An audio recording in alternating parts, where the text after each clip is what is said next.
Hey friends, it's Dr. Tamika Ferguson and Dr. Cody Nielsen from After Further Consideration.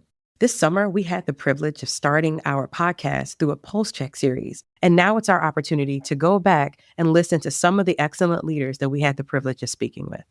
You're going to listen to one of our 5 episodes with leaders across the country in higher education who are focused on equity, inclusion, and leadership. We're hopeful that as you listen to those early episodes, that you'll see them as part of our ongoing work of After Further Consideration. Now, let's jump into today's episode.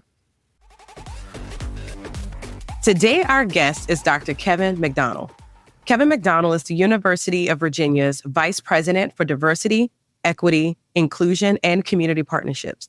He joined UVA after serving as the Chief Diversity Officer and Vice Chancellor for Inclusion, Diversity, and Equity at the University of Missouri System and the University of Missouri-Columbia. While at Missouri, McDonald established its first diversity strategic plan that was integrated within the UM System's overall strategic plan. And prior to the University of Missouri System and working at the flagship campus, McDonald held positions at several other universities, including as Vice President and Associate Provost for Diversity, Equity, and Inclusion at Rochester Institute of Technology, Vice President for Equity and Inclusion at Virginia Tech, as Associate Director for Compliance and Conflict Resolution at Johns Hopkins University, and as Campus Compliance Officer at the University of Maryland, College Park. McDonald holds a law degree from The Ohio State University and a doctoral degree in higher education leadership from the University of Rochester. He received his undergraduate degree in psychology from Andrews University in Berrien Springs, Michigan. Welcome, Kevin. Hey, how are you all doing? It's great to be with you both, Tamika and Cody. We are great. Thank you so much. It's a great day to be with you and really excited to have you on the podcast. You know, Kevin, Tamika can put all these words on the page and we can share all these things. But as we sort of start today, I think our audience is going to want to know, like, how did you end up at UVA? Like, take us on that journey. And so we want to sort of start by hearing a little bit about your story in higher education and sort of what led you into this position that you're in and sort of your backstory. So help us take it from the top of how you ended up here. Yeah, great question. I can honestly say that I fell into higher education for sure.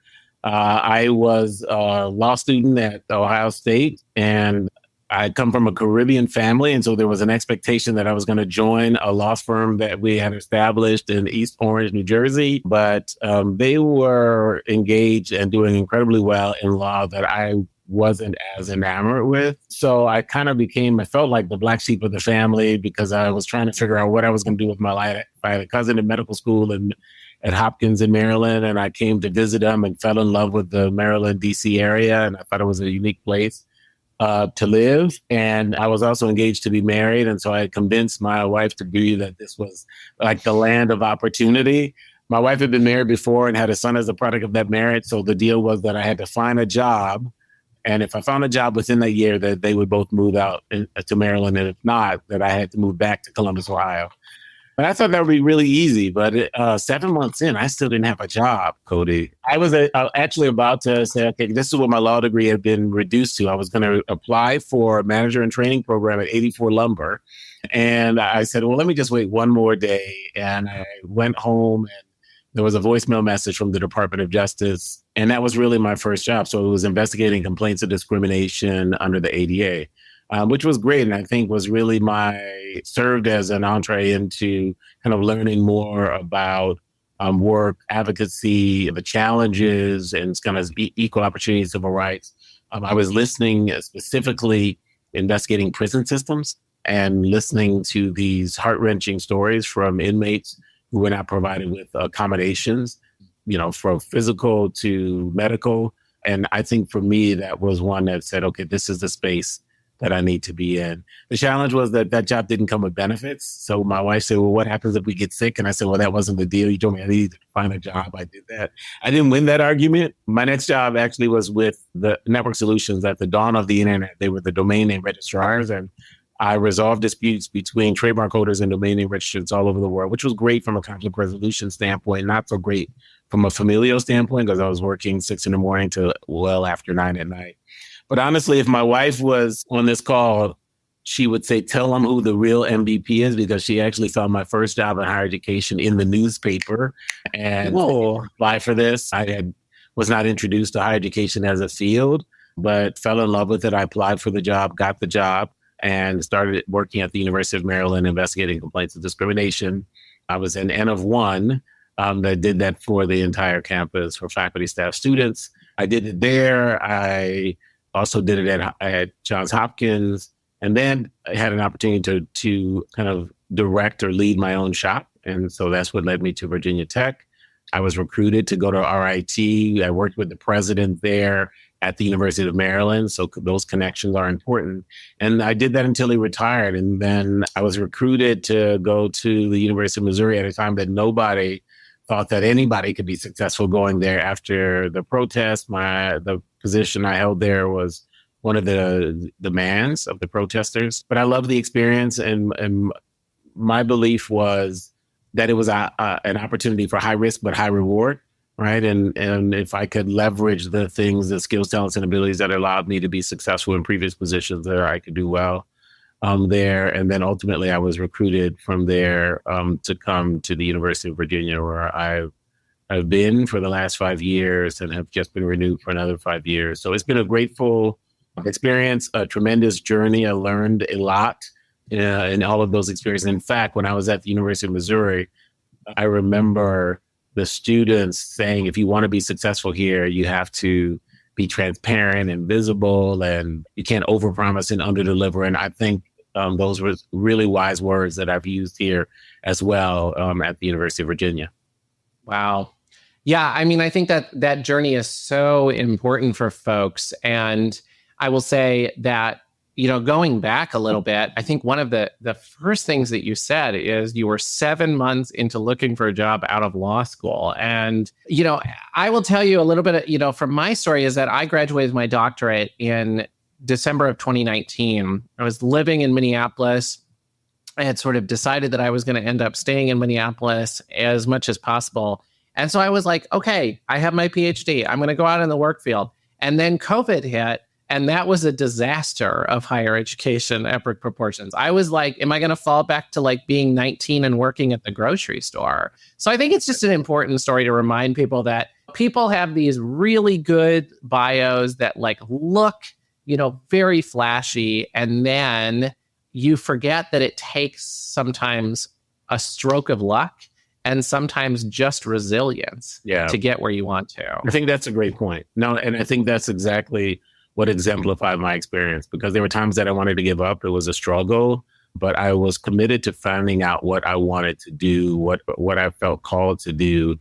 And I was looking for the opportunity to have something resonate with me. And up until the time it hadn't, but I think working at the Department of Justice, although it didn't come with benefits, what it did do was create an eye-opening experience. I mean, when I heard from inmates who had contracted the HIV virus, who said that they were not being provided medical attention because the wardens didn't believe that inmates had any rights, right? Or those who used wheelchairs and needed access to access the showers, and it wouldn't install ramps. And so they would have to climb out of their wheelchairs on these bacteria-infested floors, put themselves in vulnerable positions to ask for other inmates for help. So it was really a tremendously eye-opening experience. I'm grateful for it. It was hard work, but it definitely charted me on a path in both the equal opportunity civil rights, but also the DEI space. So, Kevin, I think this part of that story, going back a little bit, to this idea of the transitions that you had, I love hearing these stories of when partners help find the other person their job. And then you didn't have that sort of that background in higher ed and didn't know that it was a sort of field. That's the same thing that I feel like a lot of folks have. They just don't know about this as a field, and certainly don't know how to navigate to be in positions like you're in. Yesterday I saw in some Facebook post somebody that was like, does anybody ever get above the assistant director level? And I think that there is something about that. But I also think it comes down when you're in positions of leadership of figuring out how to hone your skills of being able to navigate really challenging circumstances, make incremental gains on things. And so, one of the things that we really want to talk with you about today is like, if you can sort of share through that journey, some of those crises or some of those moments that you're open to sharing a little bit about that sort of defined you and your own path into this field where you are now? Yeah, I think there were many for sure. First, let me say, I think one of the important leadership traits in navigating any organizational environment is recognizing the benefit of being politically savvy. I mean, I think, our degrees, I think are great at getting us looked at and getting us in the door. But I think our ability to understand the organizational politics and to be interpersonally invested is what really helps us remain in that space and advance. So I do think, a lot of that, a lot of the success that I've had has been attributed far more to those things and any of the degrees that I've gotten, for sure. And they also became useful when I was navigating a crisis. So there are definitely a number as I reflect on. But one that I'll share is I worked at an institution, and the provost of that institution instituted faculty diversity requirements. So at the end of every year for the annual faculty activity reports, he instituted a DEI requirement so that faculty could share their efforts around the DEI space. All seemed pretty benign and, in fact, very supportive by and large by the community, like, oh, this is a really good thing. But there were some faculty who were not pleased with it and shared their disdain with a conservative organization that ultimately wrote a scathing letter to the university's president. And the president, in response to that letter, announced that the requirement was going to be removed, that there would no longer be that requirement. And the campus community just went ballistic. You had a group of faculty, staff, and students who were enraged. There were protests. They were planning to go to the board with a vote of no confidence for the president. And I was in the middle trying to navigate, both as an administrator, but also one who had some credibility with the community to kind of navigate this experience. So I asked them if they would delay their desire to go or delay going to the board with a vote of no confidence and first meet with the president and maybe other members of the leadership team. They agreed to do that. I went to the president and asked if he would consider doing the same thing. And he said he would. He also announced in a leadership cabinet meeting that the removal of that requirement for the annual requirement for faculty was his decision and his decision alone. And anyone that disagreed with it, he would be willing to accept their resignation on the spot. All right. So we had all of those things going into this meeting. So the meeting was scheduled, and I encouraged him to come in the meeting and mix and mingle within the group of protesters. And we had agreed on that. But when he came in, he and other members of the leadership team kind of sat in a line. It felt like an us versus them situation. And there was a tenured faculty member who was really the spokesperson for the group and had a list of recommendations or demands, a copy that she was reading from, but also a copy for the president. She handed the copy to the president, and the president threw them on the ground. And honestly, Tamika and Coda, I felt like I saw my life flash before my eyes. I felt like within a matter of hours, I would be probably getting a pink slip. I don't think we had cell phones at the time, but if we did, I would have said, we need to start. I would have texted my wife, said we need to start looking. So I waited for a couple of minutes, but it felt like eternity. And I remember asking the president or reminding him that when we met in preparation for this meeting, he said, in order to kind of trust this process and engage in the process, you have to go in good faith and not in an adversarial posture. And I said, I'm going to ask you to do something that is going to be difficult and uncomfortable to do, but is as uncomfortable to ask. I'm going to ask you to pick up the paper, and I'm going to ask the spokesperson if we could start again, going to hit the reset button. And he waited another couple of minutes. Felt like, again, another eternity, but he picked it up. We hit the reset button, and it resulted in $1 million or $2 million that supported faculty recruitment and retention. There were a number of things that resulted from it. So we went from something that had no promise at all to something that it had promise and helped to resolve that initial conflict. So anyway, I was pleased with that, but that definitely was something that I was in the middle of and had to navigate. And I don't know that you ever anticipate that when you take these kind of roles.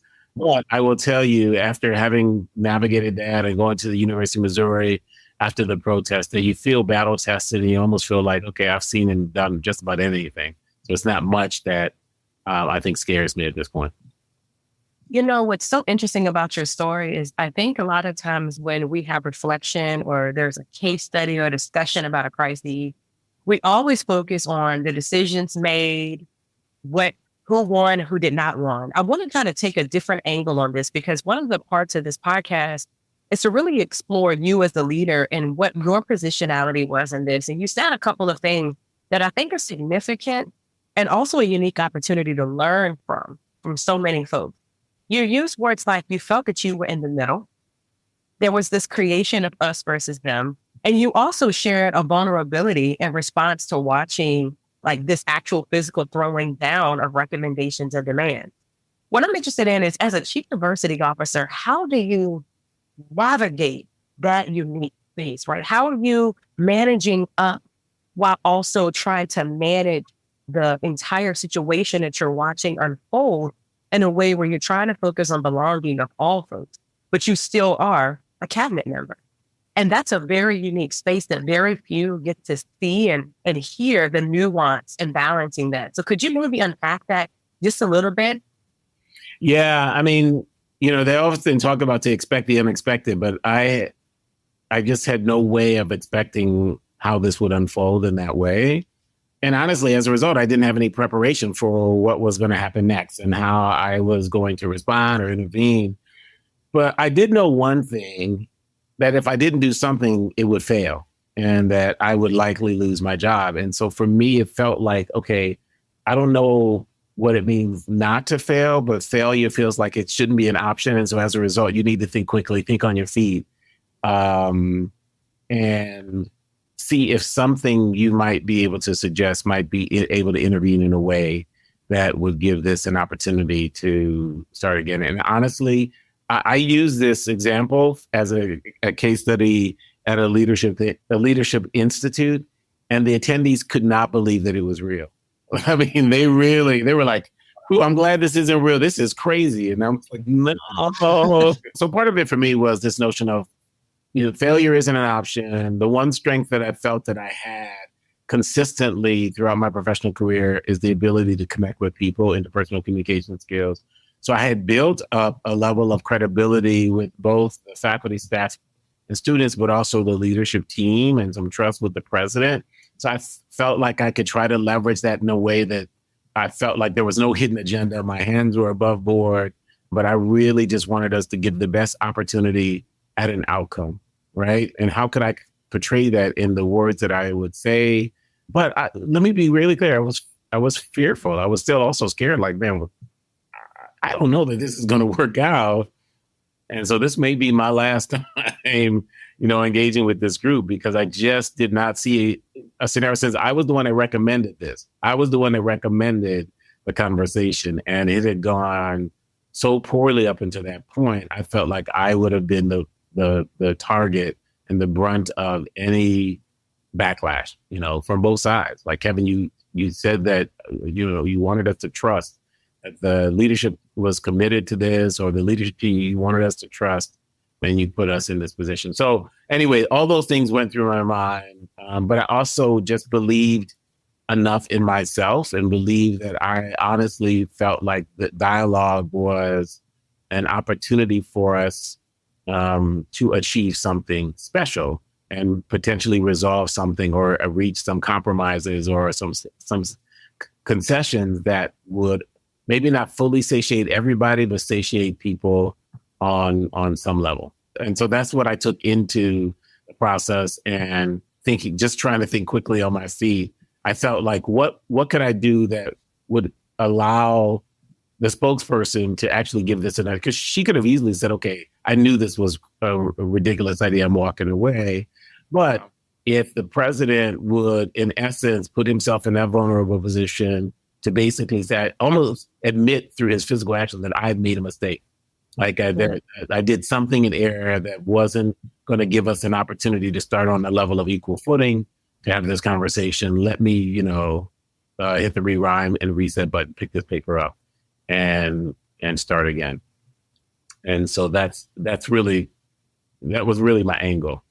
But what I appreciate about what you're saying is there's this level of reflection that we do as leaders where it's like, this was my idea, but just because it's an idea doesn't mean it's going to be successful. It's not going to happen the way we plan. And I don't think that there are large spaces where that level of vulnerability and reflection is saying, listen, thinking about a pink slip, I'm thinking about moving my family. Like the seriousness, the heaviness of that reflection in the moment, while trying to also be committed to the integrity of the idea that you presented, it definitely is a challenge. And I wonder, do you feel as though even outside of this particular crisis that you introduced to us and in other spaces, do you feel that coming through that still allows you to take more risk because you believe in yourself more? Do you feel like that moment that you were able to navigate through has strengthened you as a leader, particularly in a very vulnerable and hostile at times space within higher ed? Oh, absolutely. Particularly if as a leader, one reflects on the experience, on the kind of learning nuggets, the takeaways, then I think you can use that and keep that in your toolbox. And so when I went to Missouri, for example, I had a great mentor who told me, Kevin, you made some great career decisions, but if you go to Missouri, I think this is going to be a career killer. Right. And this is someone I respect tremendously. And I said, gosh, there's in that continuum of success and failure, there's so many things that you could have said. You said, I had no choice, but I will fail. And I really felt from my experiences at this institution that I could learn from that experience and use those takeaways in ways that, people may not be aware of what I went through, but I'm aware of the skills, talents, and abilities that it helped hone, right, from going through that experience that would prepare me for what I would be entering in or engaging with at the University of Missouri. And I think it has benefited me. And I think going there, then even with that level of adversity, even in the aftermath, helped again prepare me for the future. So coming to the University of Virginia after what happened here in 2017, I've had a level of confidence just and a belief in myself and my approach to those situations that I felt like if I just stayed true to that and didn't become intoxicated with any role or forget the trails that have been blazed before me, the shoulders I'm standing on, and the work ethic that I put into previous positions to have some level of success and engagement with communities, I felt that I could be successful here. Yeah, I think about like all that you're sharing here. And I wonder, like, okay, so you're in this sort of position of senior leadership now. And a lot of the folks that end up in positions, they sit maybe that one tier below, that sort of middle rung of management that sort of reports to a position like what you're holding. And I'm wondering, like, what kind of advice would you share for them when they're maybe not able to be in those positions like you're in? How do they also lead and show leadership, amongst the campus when they may not be the final decision makers? Yeah, I think people should develop a belief in themselves and this notion of leading where they are, right? So even before I became a vice president, I always had that as an initial goal, right? That's what I want to prepare myself for. And I remember a mentor telling me to reflect what you expect. So even before being a vice president, I wanted to carry myself after watching other vice presidents or watching other leaders carry myself for the role that I expected to be in one day, right? I wanted to develop the skills that I thought would be really important, the ability to develop relationships, the ability to understand the politics, and honestly, the ability to recognize that not everything is going to be rosy, that you're going to have some hills and valleys, right? Someone said that setbacks are just setups for comebacks, right? And so I go into any of my roles recognizing that my goal is to have more successes than failures. It's not that I'm not going to fail, but a coach who has one more win than losses, right, is considered a winning coach. And so that was my kind of goal going into this. So I think anyone in any of those positions with aspirations to advance need to recognize that they have the ability to lead where they are and to look for the areas of affirmation in their roles, but also the areas of opportunity, because the areas of affirmation will be things that they can continue to build on and build some strong foundations on, but they may not have been things that they have introduced. They may be building on the work of others. But the areas of opportunity are, I think, where they have the most ability to build legacy, right? And so those are the gaps that need to be filled, and to be thinking strategically. They don't all have to be done by one person. Maybe you leverage your cross-functional partners to lead collaboratively to have a transformational impact. And for me, that's the goal. So for everywhere I've been, I always go with those two things. What are the things, the areas of affirmation that I can build on? Doesn't matter the role, doesn't matter the title. Every role has that opportunity. And then what are the areas of opportunity that actually I can fill in that will most notably be associated with my work, my role during my time, my season, my journey, right? And those to me have been, so I have those things everywhere, right? On some level, the areas of affirmation are me kind of paying homage and honoring those who've come before me and laid that ground. That's great. I'm never going to be that leader that says, oh, that was their thing, I'm going to change it and scrap it and start something fresh. I think that's ridiculous and ludicrous. So I build on that, but I'm always looking, what are the gaps? What are the gaps that have been here that I can actually fill and work strategically to fill? Because those are what is going to be associated with my work. So I try to do all of that while also learning the organizational politics. And sometimes, honestly, I'm not asking for permission in every space to do it, right? Particularly if there are gaps, that means no one has been able to fill them. So if I can fill them, even if they don't meet the current vision of the leader, usually, more often than not, the leader's like, wow, that's great. I'm already thinking ahead. There's a level of appreciation for me being able to fill in those gaps. So I will do those unapologetically, not in ways that are going to damage the image or the brand of the organization or my leader, but I think in ways that are actually being supportive and helpful, and not waiting to be often told what the gaps are, but actually doing my due diligence to determine what they are. And I think that's helped me a lot in my own career advancement. That I'm so inspired.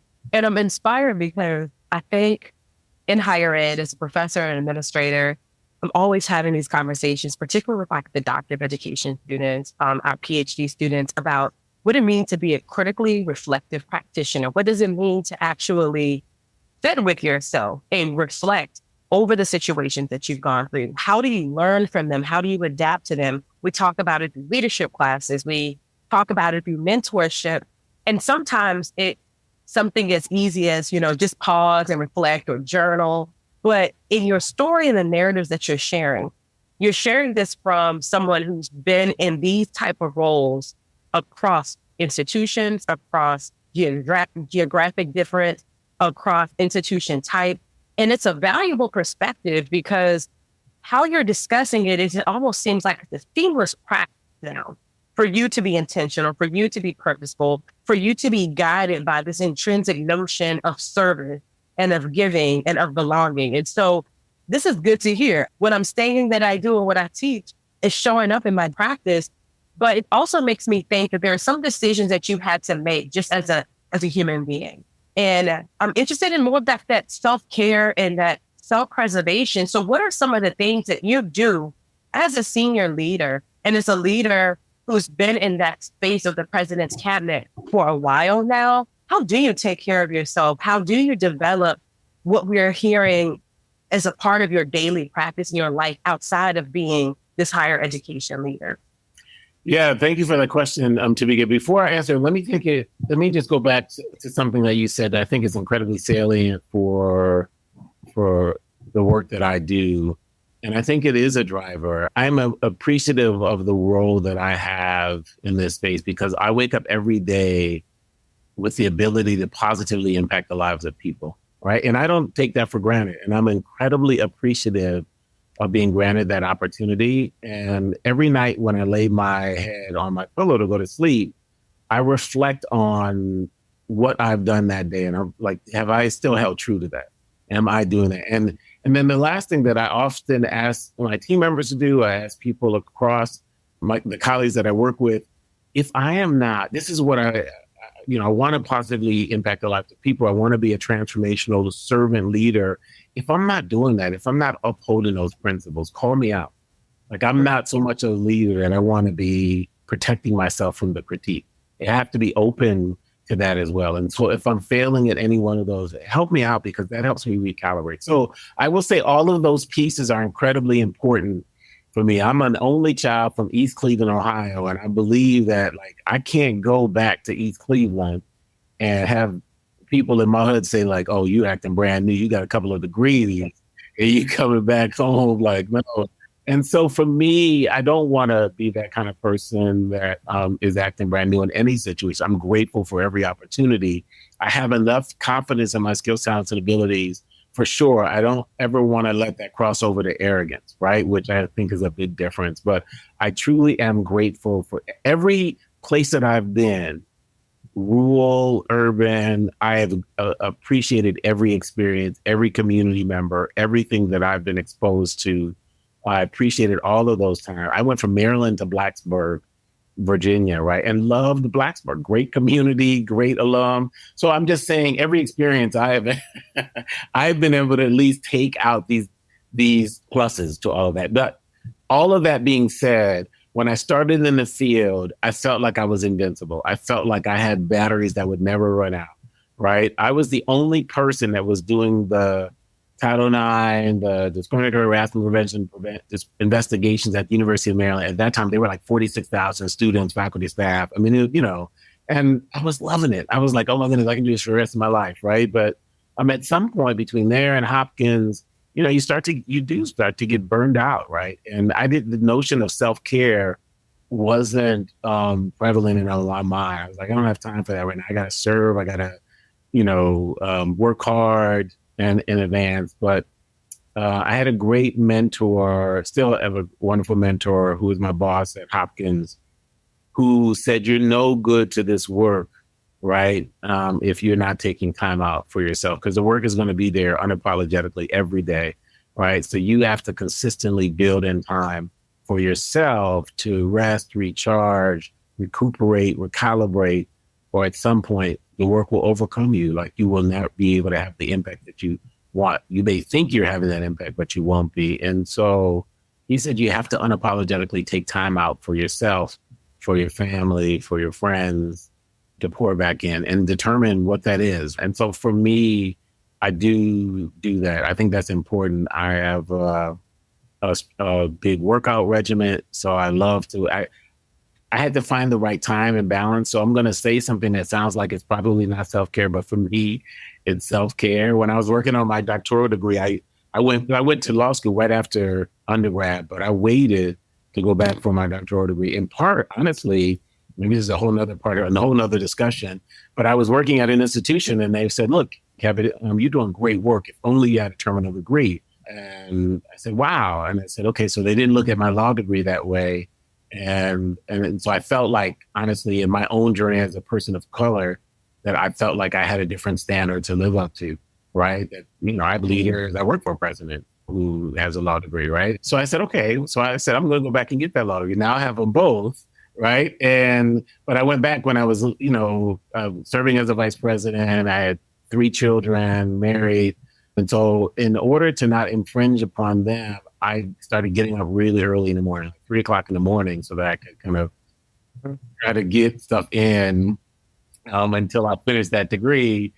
And then I've continued that. So I still get up at 3 in the morning. I'm done, of course, but I work out. I might have the time to meditate, Bible study, whatever, check email. But it is a time where I don't have to worry about anybody else interjecting into what I'm doing. Like, everybody else is going to be dead asleep. And so I've appreciated that. I relish my evening sleep far more now. But anyway, I just say all that to say I enjoy that. I enjoy working out. I enjoy golf. I'm vegan, so I enjoy I'm a foodie, so I enjoy finding restaurants that have good vegan options. So a lot of different things. But I have also carried that into my leadership expectations for my own team. And so I've told my team very consistently that family comes first. However you define that, people, pets, or plants, doesn't matter to me.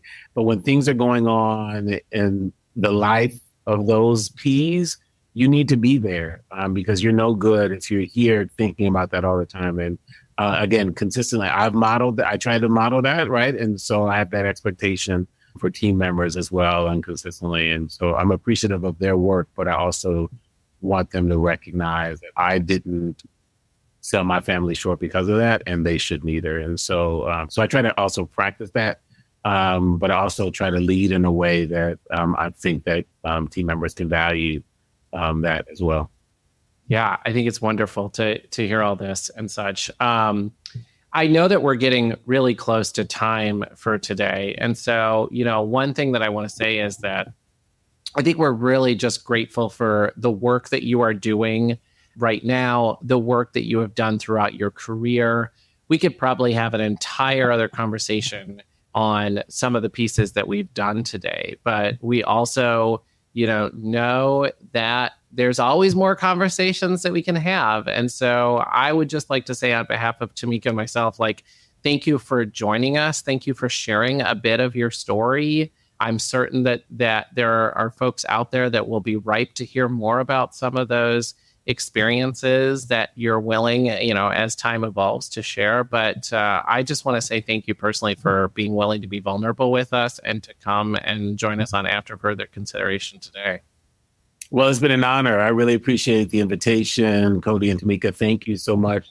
The last thing that I would say, I've appreciated the journey of our conversation. It's definitely very different than other podcasts I've participated in. I really appreciate where you all have taken our conversation. But the one thing that I would also say that I think is really important, both to my journey and I think to the work in honestly, any field, particularly for those people that you said are have these aspirations of advancing, is not to forget to give back, right? To give back, because there are always going to be people who are also looking up at them and saying, gosh, I want to be in that particular role that you are, right? And so the one thing that I've continued to do is, it doesn't matter who the person is. It could be a student, could be a community member, could be someone who's aspiring in this space or feel that I have something of value to add. I had a mentor who did it for me.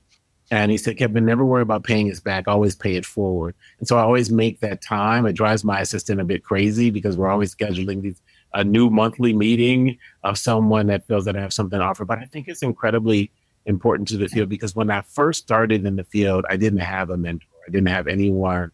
So a lot of this was trial by error. But when I finally had one and started to really impart some of that important wisdom and knowledge, I recognized how valuable it would be to provide to other people who may not have had that. So I would say for all of those in the field, giving back is not just a rewarding experience. I think it is an important part of being a leader. And to never forget that no matter where they advance in their career, to always make time and take time for people that value them, their journey, and feel like they have something of value to add in their life. So I think that's an important part. I've tried to do that throughout my leadership experience, but definitely, in my recently roles. Well, Kevin, we appreciate you so much. And despite the fact that you get up at 3 a.m., I'm never going to judge you ever again. And as a graduate of the University of Virginia, I would be remiss if I didn't acknowledge the impact that you've had on our campus community. We just really appreciate all that you're doing. And thank you so much for joining us today.